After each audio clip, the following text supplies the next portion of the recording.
Mesdames,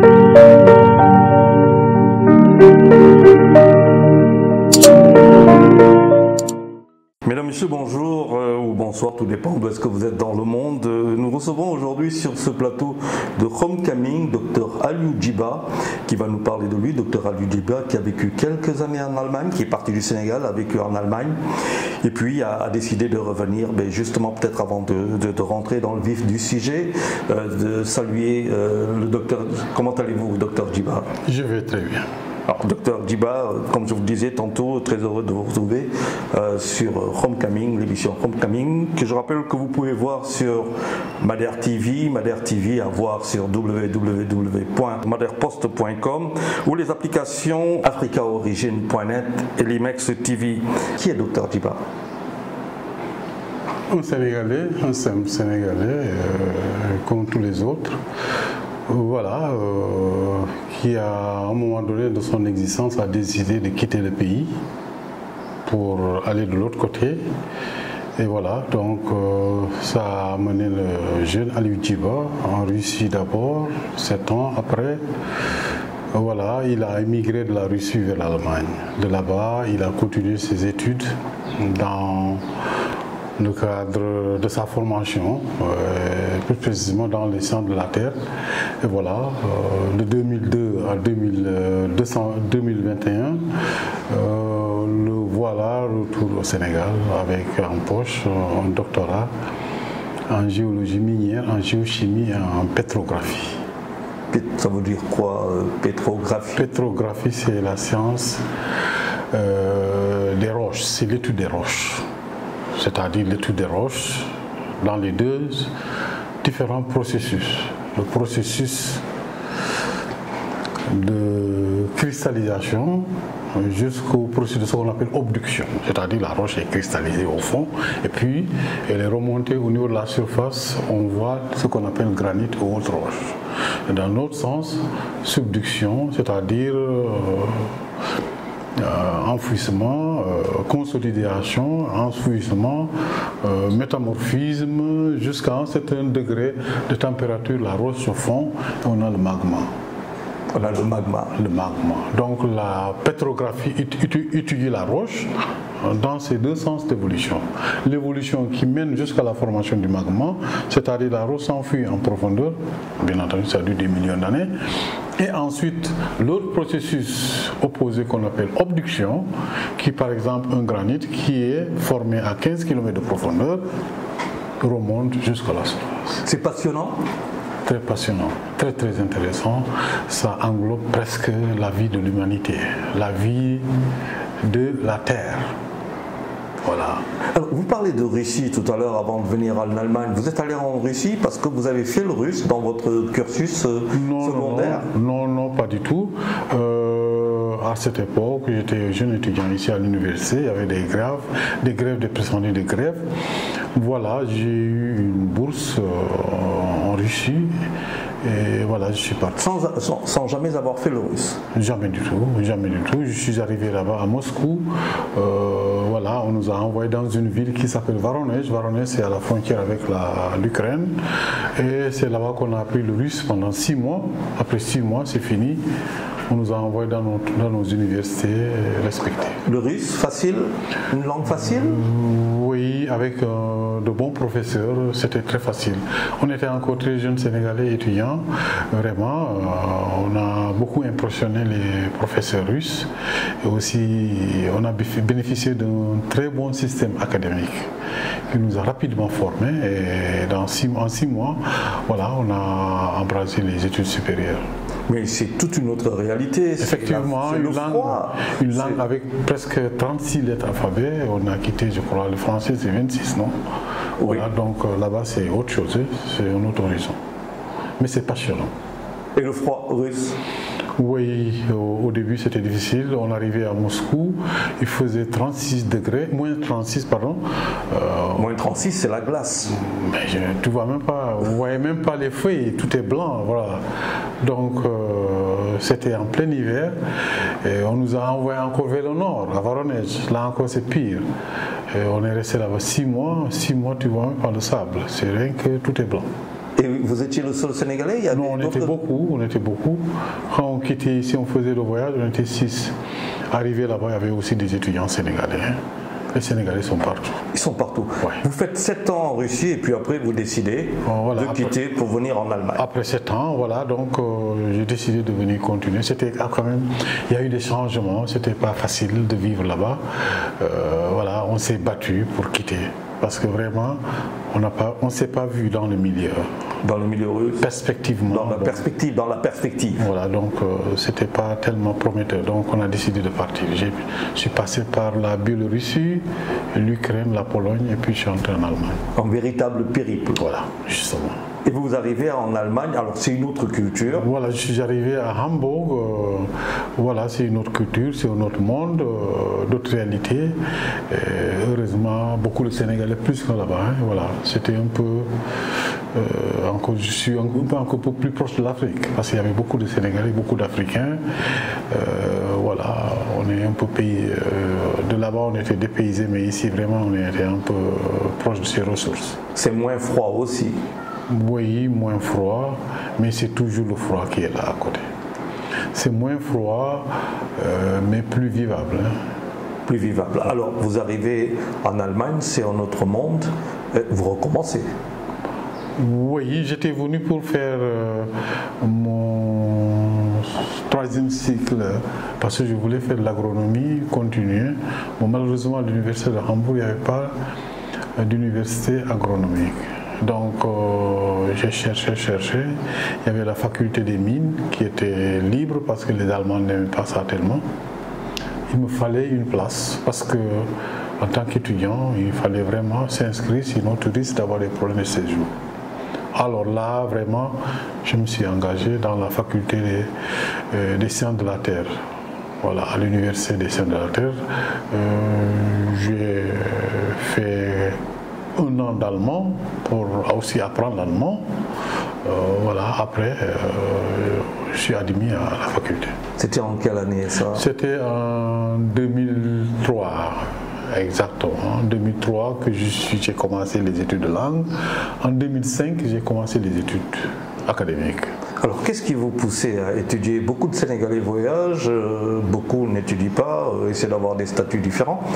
Mais vous, c'est à l'image de certains, en tout cas, qui ont choisi. J'ai vu les gens souffrent, surtout les gens qui étaient partis comme ça, sans aucun niveau académique. C'était problématique. J'ai vu la manière dont les gens vivaient là-bas. Ce n'était pas du tout respectueux. Les travaux que les gens faisaient là-bas aussi. Bon, d'abord, j'ai quitté pour étudier. Je me suis dit que d'abord, cet objectif, il faut que je l'atteigne. Voilà, c'était ça. Mais aussi en Allemagne, on vient là-bas avec un type de visa bien déterminé. Si vous entrez en Allemagne avec un visa d'étudiant, donc vous avez 10 ans pour vraiment finir vos études. Et si vous êtes venu avec un visa de tourisme, il y a un temps bien déterminé pour ça. Après, maintenant, vous devrez laisser le pays. Alors comment ça se passe pendant toutes ces années que vous êtes en Allemagne? Vous êtes accueilli en Allemagne, vous étudiez, comment ça se passe par rapport, bon, beaucoup plus facile que la Russie, vous avez dit? Oui, j'ai fait des très brillantes études. Je n'avais pas de bourse, je devais travailler et financer mes études. Hein. Bon, c'était pas facile ça? Oui, mais mieux qu'en Russie, parce que je travaillais à côté de la grande gare, c'est pas tellement loin de l'université de Hambourg, c'est à 6 minutes de train, donc voilà, c'était facile. Et puis bon, les études aussi en Allemagne, c'était presque quasi gratuite. Voilà, c'était vraiment une occasion pour moi, c'est pourquoi j'ai mis le paquet rapidement pour finir. Alors vous avez mis le paquet, vous atteignez votre rêve qui était celui en tout cas de... Voilà, d'abord diplômé en minéralogie, pétrographie et géologie minière. Ensuite travaillé à l'université au département de géochimie comme chimiste, assistant, voilà. Ensuite, à un moment donné, j'ai décidé pourquoi pas faire la thèse. Je me suis inscrit en thèse. Il y avait un poste de thèse qui était en ligne. J'ai postulé, ça marche, voilà. On sent chez vous ce besoin d'aller très très très loin dans les études, des études qui apparemment semblent très complexes quand on voit les matières que vous étudiez. C'est l'ambition. Qu'est-ce qui explique ça, ce besoin d'aller plus loin encore jusqu'à la thèse dans un pays étranger? Effectivement, parce que je me suis dit que c'est des possibilités que tu as, que peut-être ailleurs tu ne les as pas. Le coût des études en France, aux États-Unis, au Canada, c'est 10 fois plus cher qu'ici. Et pourtant, ils forment les meilleurs ingénieurs. J'ai compris aussi beaucoup d'ingénieurs qui émigrent aux États-Unis, au Canada, ou bien en Angleterre, sont formés en Allemagne avec presque à des prix vraiment dérisoires, et c'est les meilleurs ingénieurs. Pourquoi pas en profiter, Donc en fait, l'Allemagne a mis l'accent sur l'éducation, sur la formation. La formation technique, les ingénieurs. Ils forment de très bons ingénieurs. J'ai eu la chance d'étudier dans une grande université, l'université de Hambourg, où je salue au passage mes professeurs, le professeur Dr Ulrich Bismaya, mon maître de thèse, et j'ai été aussi encadré par un grand ami, un grec, Panagiotis Voudouris, que je salue au passage. Ils m'ont bien encadré et vraiment j'en suis très fier. Vous restez en Allemagne pendant combien d'années et puis vous décidez de 2003 à 2021 septembre 2021. Vous faites 18 ans en Allemagne et puis vous décidez après de rentrer chez vous au Sénégal. J'ai décidé de rentrer au Sénégal pour vraiment, certes mourir ici, mais aussi apporter vraiment ma pierre angulaire pour l'édification de la nation. Alors quand vous prenez cette décision de rentrer au Sénégal, c'est quelque chose qui est venu tout d'un coup, subitement, ou quelque chose de mûri qui a commencé à s'exprimer? Comment cela s'est passé, le retour? De tout le temps que j'ai fait en Europe, j'ai toujours mûri l'idée que mon avenir se trouve là-bas. En Afrique et non pas en Europe. Voilà, justement, vu les réalités locales, la comparaison du comportement des gens, etc., je me suis dit, bon, certes, je suis venu ici pour chercher un savoir, pour me former. Je ne dis pas que je peux pas avoir cette formation là-bas, mais je serai encore beaucoup plus utile là-bas. C'était ma conviction. Est-ce que ce fut facile? Est-ce que le retour fut facile? Ce n'était pas facile d'abord parce que depuis que j'ai quitté en 1996, je ne suis jamais revenu ici. Donc c'est un problème, non seulement un problème sanitaire, parce que quand on dure comme ça ailleurs, il y a le système immunitaire qui se désagrège, mais aussi culturellement. Bien vrai que j'ai toujours été un homme très enraciné dans ma propre culture diola, mais je sais que tout ne peut pas rester là. Donc il y a ce problème, il y a aussi la peur. Il y a la peur de réussir ce retour, parce qu'il faut réussir ce retour. Mais je me suis dit qu'il faut y aller. Comme j'ai eu le courage de partir, je dois avoir le même courage pour retourner. Vous en avez discuté avec la famille ici La famille un peu, mais pas tellement. Les amis surtout. Les amis en Allemagne. Les amis ici et en Allemagne.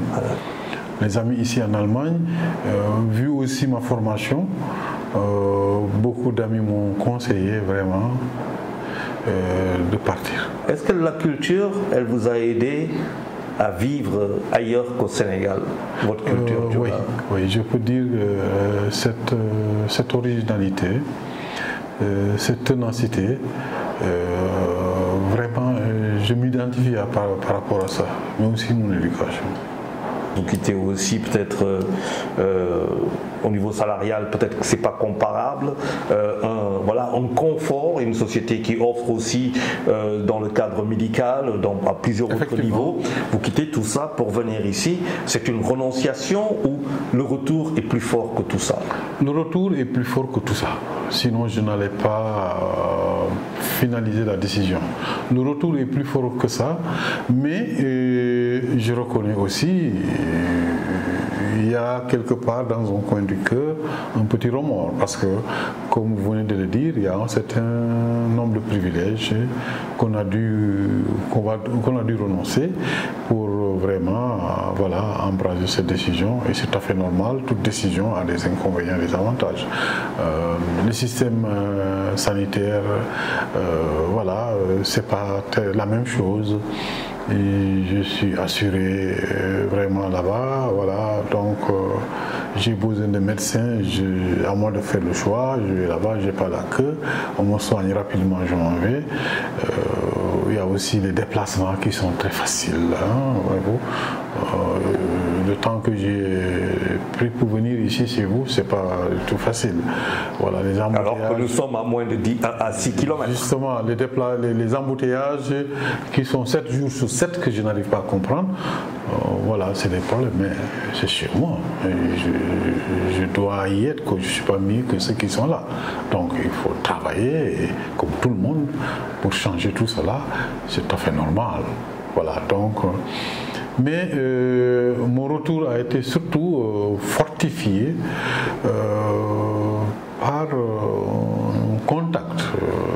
J'ai dû contacter une organisation allemande qui s'appelle GIZ, qui m'a beaucoup plus motivé sur ce retour.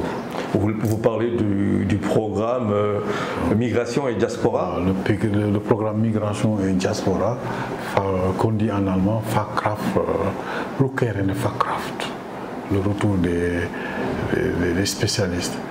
Donc ce programme-là m'a beaucoup encouragé, appuyé, et donc j'ai décidé d'intégrer ce programme.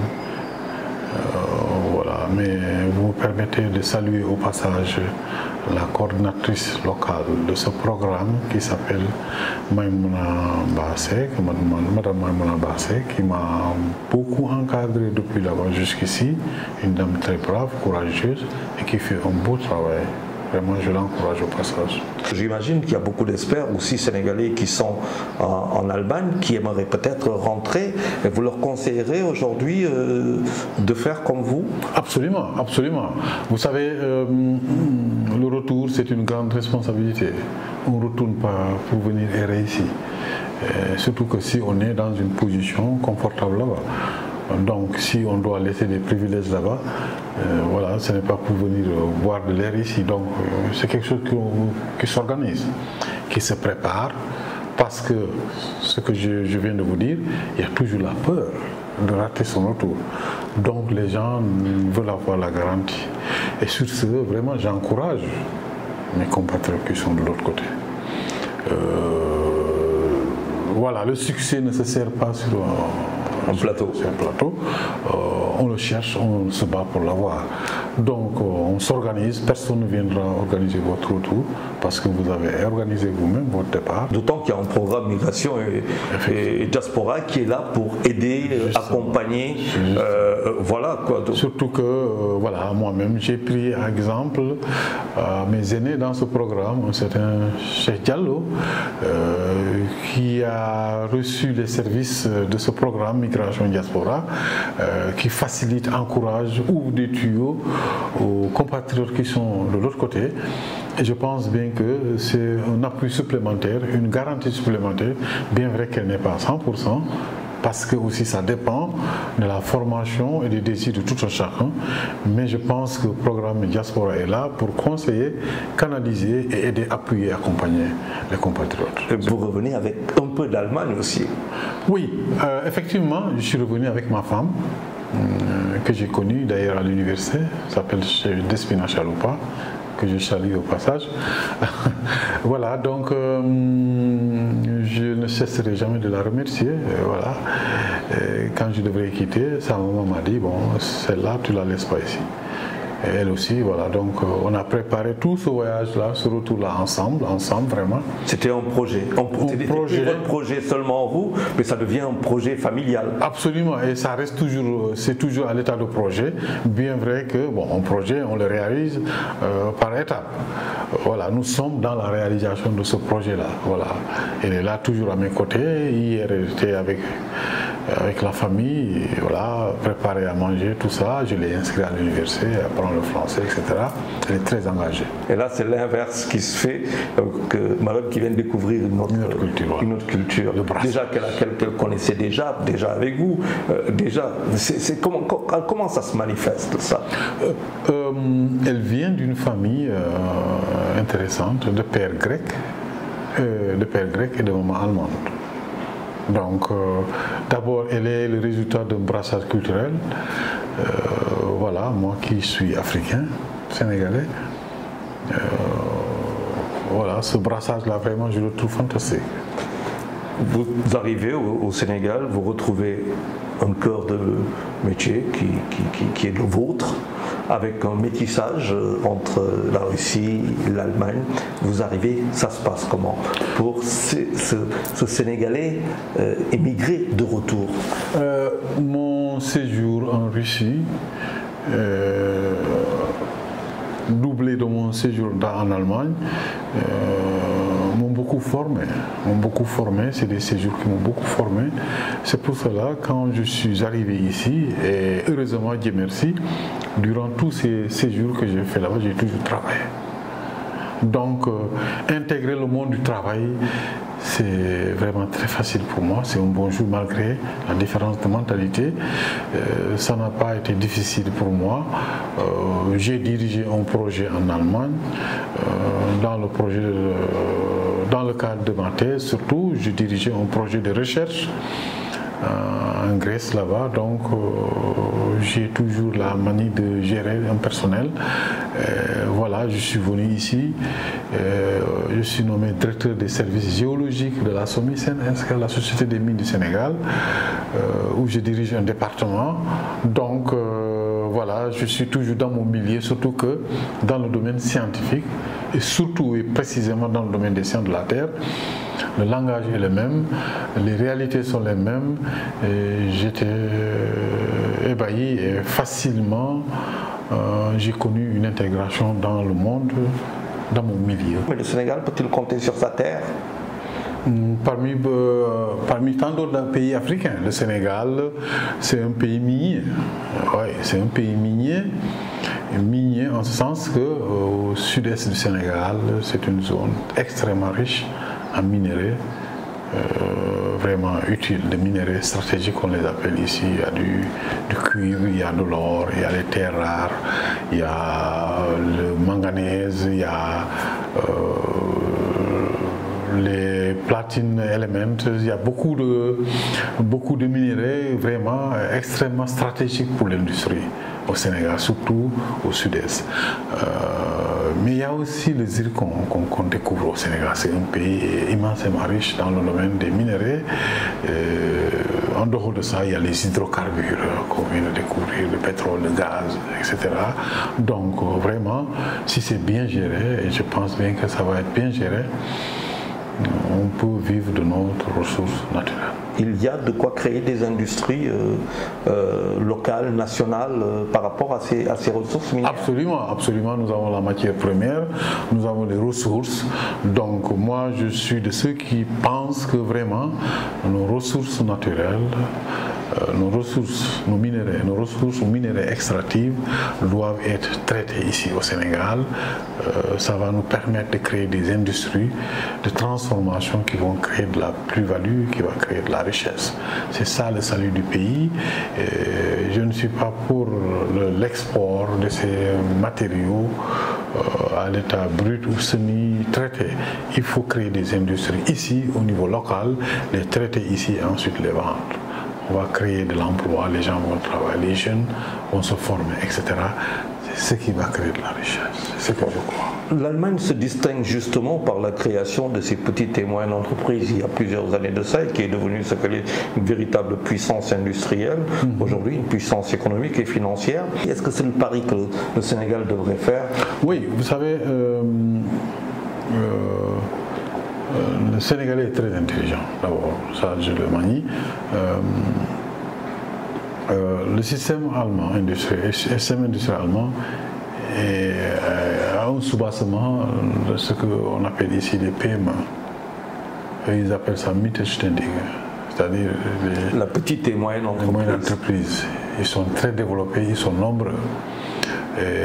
C'est sur ça que repose l'industrie allemande. Voilà. Ils alimentent les grandes sociétés, les grandes compagnies, mais tout se fait à leur niveau. Donc on s'ouvre ici, vous allez voir des étendues de trucs où il y a seulement ces gens de petites et moyennes entreprises et ils ont créé aussi une très forte organisation. J'ai eu la chance de connaître le président des petites et moyennes entreprises allemandes. Il s'appelle Dieter Herter, c'est le consul honoraire du Sénégal à Hambourg. Depuis 20 ans, et il a au moins quelque chose comme 3000 à 3500 petites et moyennes entreprises à sa tête. Voilà, des fois, il m'explique comment ça fonctionne. C'est fascinant. C'est une pyramide. On peut considérer ça comme une pyramide. C'est une pyramide. Tout est lié. Hein. Et ça va de bas en haut, en bas. Vraiment, c'est formidable. C'est un système, il faut être à l'intérieur pour mieux le comprendre. Je pense que ça peut être l'exemple pour le Sénégal. On parle d'industrialisation, mais le Sénégal est un pays dans lequel on compte de moins en moins d'élèves qui font des bacs scientifiques. C'est quand même une grande contradiction. C'est pas possible, à moins qu'on renonce au développement.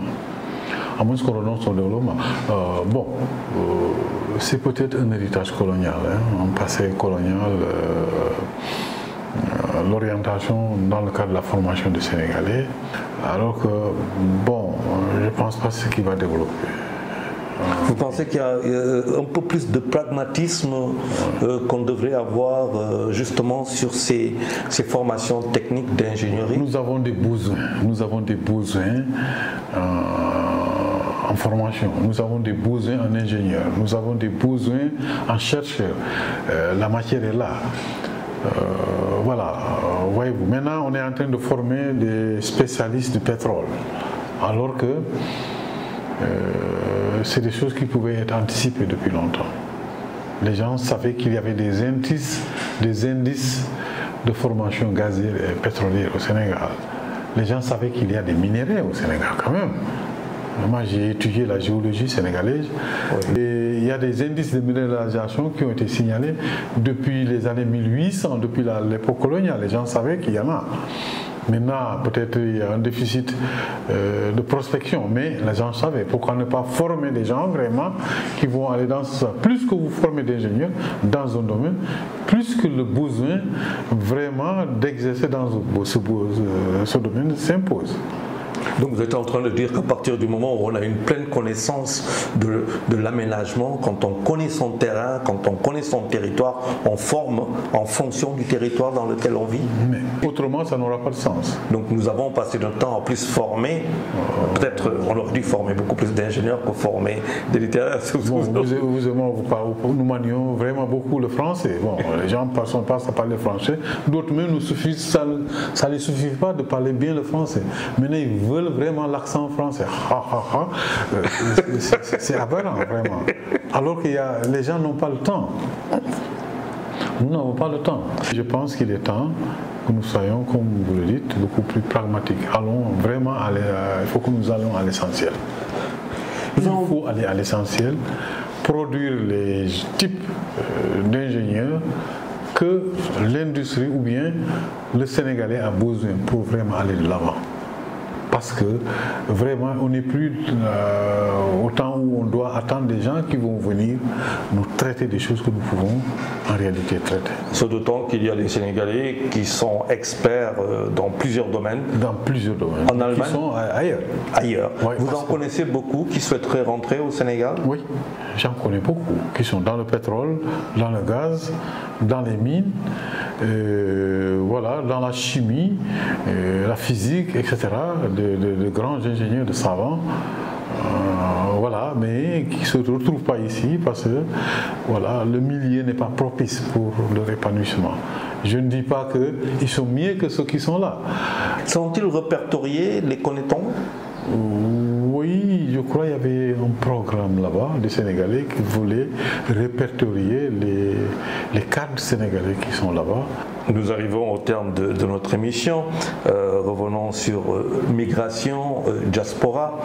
Aujourd'hui, beaucoup de jeunes, de plus en plus, on le voit prennent des pirogues, en tout cas un chemin totalement aléatoire pour rejoindre l'Europe ou ailleurs, aller ailleurs dans le monde, ce n'est plus aussi évident qu'avant. Que leur diriez-vous?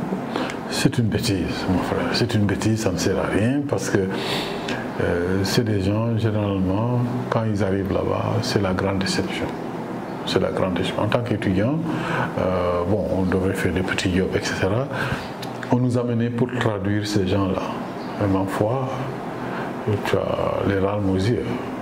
Tu parles avec la personne, elle te dit qu'elle est gambienne ou bien sierra-léonaise. Tu sais très bêtement. L'accent étant un accent sénégalais. C'est un sénégalais. Voilà.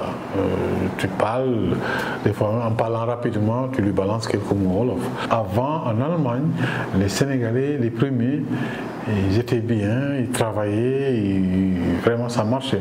Maintenant, c'est pas possible. Ils vont, ils le regrettent. Il y a beaucoup de gens qui se suicident là-bas. Voilà, parce que ce n'est plus la même réalité. Les Allemands, même eux, ce qu'eux ils cherchent, les Allemands n'arrivent pas à voir ça. Le monde a changé. Le monde a changé. Il faut retourner chez soi. Il faut aller se battre là-bas. Et vous pensez qu'ici, en condition d'accueil, on pourrait peut-être faire mieux afin que le retour soit plus facile? Je pense bien que ce serait une bonne idée que les gens réfléchissent sur ce programme retour, sur même leur propre programme, parce que le retour c'est un programme d'abord dans un premier temps personnel, mais aussi collectif, pour mon cas, surtout dans le cadre familial, mais aussi voilà, en communion avec là où vous allez, le pays. Je crois que c'est quelque chose qui doit être organisé. C'est un bon programme, surtout que si on a la chance d'avoir un programme comme celui-là, que vous venez d'énumérer, celui de GIZ, je pense bien que c'est une bonne chose. C'est une bonne chose, d'autant plus que ça facilite l'intégration de celui qui est revenu, mais aussi ça lui permet de bénéficier de certains avantages, l'encadrement, etc. Il faut réunir toutes les conditions pour y réussir. C'était un plaisir de vous recevoir, docteur Djiba. Je vous remercie.